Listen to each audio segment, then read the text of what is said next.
Pader na lang ang naiwan sa family house ng pamilya nila Tatay Davis sa Sitio Gold River, Barangay Luwakan, Itugon, Benguet.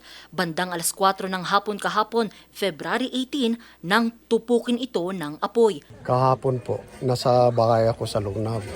Tapos yung mga pamangkin dito sa Good River, tumawag sila na, Uncle, may nasusunog yung bahay ni Auntie, sabi nila. Nasa bahay nung mga panahong iyon ang kanilang 88 anyos na tiyahin nang sumiklab ang apoy.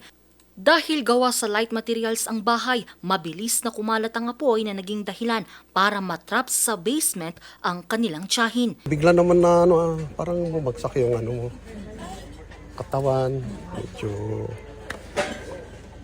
alam mo naman yung mga ganun na pangyayari na bigla ka o ano.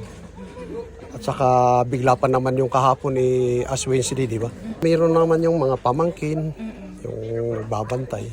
Pero nasaan po sila nung time? Pagkataon nung kahapon, pag alis nila, Rumesponde naman ang mga kinatawan ng Itogon BFP kasamang ilang volunteers at mga kawani ng barangay. Kasanggasat na, tada di bakit yung nagaminta, baka di ti apay no ti question dita kat apay nga nauram nga dagdahos napaspas nga nauram di balay.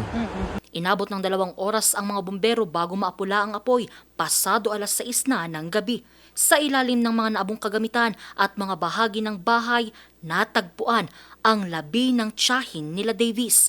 Anya, posibleng nagmula raw ang apoy sa napabayaang niluluto, bagay na hindi pa nakumpirma sa ngayon ng Bureau of Fire Protection. Under investigation. Pero yung initial natin, parang luluto. Umabot naman sa 900,000 pesos ang iniwang danyos ng sunog.